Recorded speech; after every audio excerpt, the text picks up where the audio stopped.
greatest war is not between nations, but within the human soul.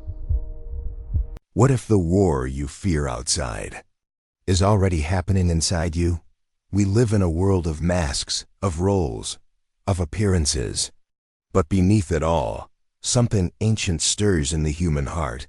Dostoyevsky didn't just write novels. He saw the soul. He saw what we're becoming. And he left a warning. If God is dead, everything is permitted.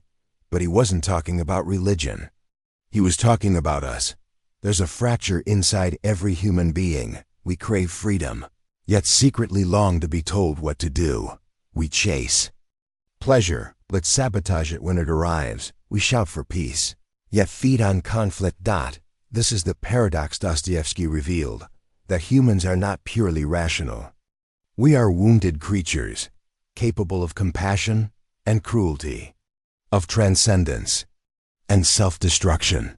He wrote about men who weep and murder in the same breath, about saints with shadows, about criminals with conscience, because the true battlefield is not between nations, it's between the soul and itself. In Notes from Underground, Dostoyevsky writes, "Man is sometimes extraordinarily, passionately in love with suffering."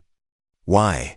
Because even pain makes us feel real. In the modern world, we've silenced instinct.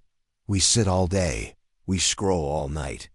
We numb every ache, but the body remembers. It stores every betrayal, every repression, every scream never screamed. Our nervous systems are overstimulated, but our souls are starving. To reclaim the body is not vanity, it's sanity. It's sacred. Practice silence, move with purpose. Breathe like your soul depends on it, because it does.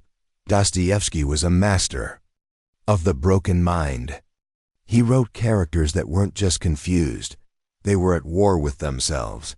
Lying to ourselves is more deeply ingrained than lying to others. The modern ego is fragile. It constructs false identities, curated online personas, borrowed opinions, endless distraction. We think we are thinking, but most of us are recycling. Dostoyevsky's gift was Xray Vision. He exposed the cracks, the self-betrayals, the quiet despair behind polite smiles, and he warned, nothing is easier than to denounce the evildoer. Nothing is more difficult than to understand him. We judge quickly, but rarely understand, especially ourselves. Dostoyevsky wasn't just a psychologist. He was a mystic in disguise. In The Brothers Karamazov, he wrote, "Every man has a devil inside, but it's the soul's job to forgive it." He believed in grace, in inner resurrection, in the sacred struggle of every human being to become more than instinct. We live in a culture that worships the material, but Dostoyevsky said, the mystery of human existence lies not in just staying alive, but in finding something to live for. He believed the soul needs meaning like the lungs need air, meditation, stillness, contemplation, not luxuries, but survival tools. To lose the soul is to become a machine that bleeds, and that, he feared, is what humanity is becoming. But this is not a message of despair. It's an alarm, a mirror, a torch. You are not powerless. You are fragmented. The self you've buried beneath distraction still breathes. The part of you that can weep and rage and love and fall to your knees, that is the part that can be reborn. Dostoyevsky teaches us that light is only possible because darkness exists to contrast it. You can't cure the soul by avoiding pain. You heal it by going through it. Man is a mystery. It needs to be unraveled, and if you spend your whole life unraveling it, don't say you've wasted time. So take the time to unravel, to feel, to remember. Because the modern world numbs us with endless motion.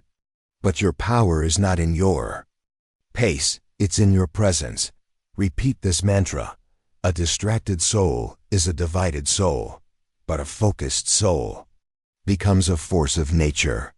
Imagine this, a world where we remember how to suffer consciously, where we love even what hurts, where We forgive our demons, not to excuse them, but to outgrow them. Dostoyevsky once said, "To love someone means to see them as God intended them." What if you saw yourself that way, not as broken, but as becoming, not as weak, but as walking toward the fire willing to be forged?